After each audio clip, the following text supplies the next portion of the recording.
Damos la más cordial bienvenida a todos ustedes. Antes de iniciar, quiero en primer lugar agradecer al senador Carlos Humberto Aceves del Olmo, secretario general de la Confederación de Trabajadores de México, la distinción, la gran distinción de ser quien elabore el contenido de esta conversación, que destaque lo que nuestra organización representa en el tiempo y difunda entre los miembros de la CTM los nuevos retos de su tarea presente y futura. Trataremos con esta difusión apoyar los trabajos de la Secretaría de Educación, Capacitación y Adiestramiento, así como las que lleva a cabo el Instituto de Innovación e Investigación de la Confederación. La conversación se lleva a cabo tomando como punto de partida el libro titulado La CTM a más de 80 años de su historia. Este testimonio histórico está a disposición de las federaciones de trabajadores de los estados del país y de los sindicatos nacionales de industria y de empresas, así como de particulares y de las demás organizaciones que integran a nuestra confederación. Hoy se enriquece la cobertura de difusión del libro en la atención de todos ustedes, amable auditorio. La historia del movimiento obrero de México es una de las más ricas y profundas del mundo en su contenido social, político y humano. Sus acontecimientos en sus diversas facetas y tiempos han sido expresados con elogios o condenas según sus relatores e interpretaciones. Existen anécdotas y relatos de los primeros acontecimientos protagonizados mucho antes, pero mucho antes de la Revolución Mexicana. Algunos autores, como por ejemplo Rosendo Salazar, nos describen en su libro Las pugnas de la gleba algunos de esos episodios. Otros relatan los sucesos como aquellos que protagonizaron los hermanos Ricardo y Enrique Flores Magón a fines del siglo XIX y a principios del siglo XX. Recordemos las huelgas de Cananea en el estado de Sonora en 1906 y la de Río Blanco en el estado de Veracruz en 1907. Pudiéramos hablar de la Casa del Obrero Mundial, fundada el 22 de septiembre de 1912, en apoyo al primer jefe del ejército constitucionalista, Venustiano Carranza, y de la cual surgieron los famosos batallones rojos. Este grupo obrero, que como otros movimientos de la lucha posteriores a la revolución, sirvieron para dar cauce en nuestra Carta Magna de 1917 al artículo 123, lo que sin duda fue un gran avance humano y garante de los derechos de los trabajadores mexicanos. Ellos, participando con sus uniones mutualidades y sindicatos se dieron a la tarea de reclutar voluntades para la lucha, inclusive con las armas. De nada valió al usurpador Victoriano Huerta ordenar la clausura de la Casa del Obrero Mundial en la Ciudad de México, por ser foco de agitación, dijo, ya que la presencia del proletariado en su lucha emprendida era ya irreversible. Las bases estaban dadas con estos acontecimientos y otros más que llevaron al surgimiento de nuevas figuras y nombres de verdaderos guerreros sociales, quienes tuvieron primordialmente que hacer que se respeten los derechos del ya establecido artículo 123 constitucional, así como continuar el proceso de emancipación económica y social de su lucha a favor de la causa proletaria mexicana. En esos tiempos surgieron líderes jóvenes que traían los sufrimientos en carne propia de los malos tratos de hacendados y poderosos patrones que aún quedaban de la dictadura derrotada por la revolución. Ello desencadenó un sinfín de conflictos en el país causados por intentar salvaguardar los derechos de los trabajadores mexicanos, emanando la necesidad de constituir una organización sindical de carácter nacional que agrupara y defendiera los intereses de los obreros. Como consecuencia, el 22 de mayo de 1918 se fundó en Saltillo, Coahuila, la Confederación Regional Obrera Mexicana, la CROM, convirtiéndose en esos tiempos en el sindicalismo más fuerte de México.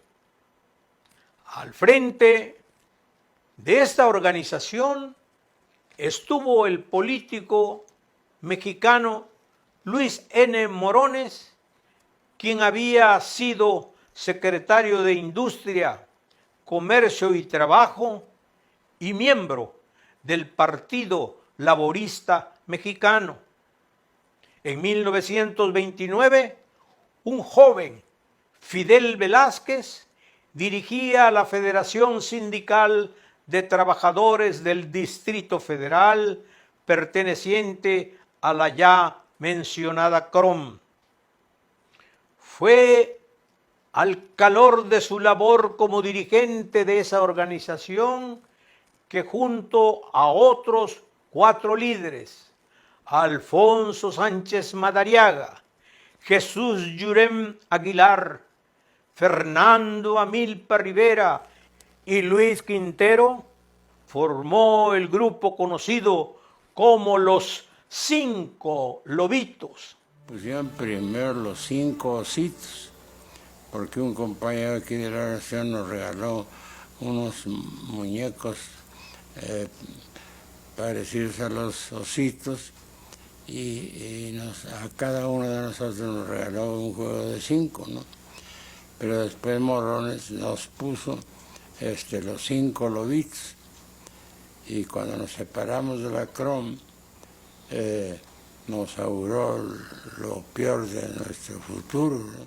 A principios de los años 30, la CROM comenzó a perder fuerza y con ello no tardó en afianzarse la Confederación General de Obreros y Campesinos de México, fundada por el líder marxista Vicente Lombardo Toledano, quien sucedió a Morones superándolo en popularidad e influencia.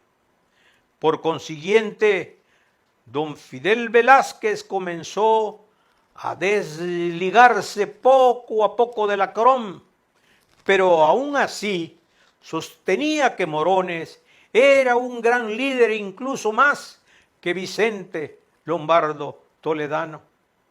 En sus propias palabras mencionaba acerca de Morones: era una gente que se llevaba muy bien con las masas. A pesar del poco tiempo de vida de la Confederación General de Obreros y Campesinos de México, esta tuvo una labor importante bajo la dirigencia del licenciado Lombardo Toledano, pues unificó al proletariado mexicano como nunca antes se había hecho. En 1936, bajo el régimen del presidente Lázaro Cárdenas, se alentó la organización de un congreso que recogiera la experiencia de muchos grupos sindicales. El 21 de febrero de ese mismo año se inauguraron los trabajos del llamado Congreso Nacional de Unificación, que tomó en cuenta la experiencia de dos confederaciones, la CGT, Confederación General de Trabajadores, y la CROM, Confederación Regional Obrera Mexicana. Este congreso culminó el 24 de febrero de 1936 con la aprobación de los estatutos de la que era llamada la nueva Central Única de Trabajadores de México.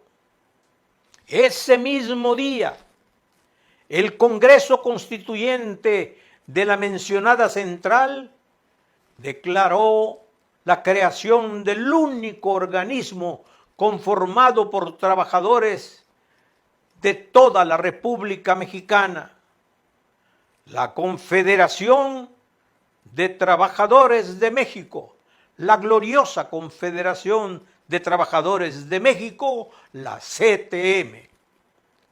En dicho congreso también se designó como primer secretario general al estudioso intelectual Vicente Lombardo Toledano por su labor al frente de la Confederación General de Obreros y Campesinos de México, y reconocido como uno de los sabios más distinguidos de aquel entonces.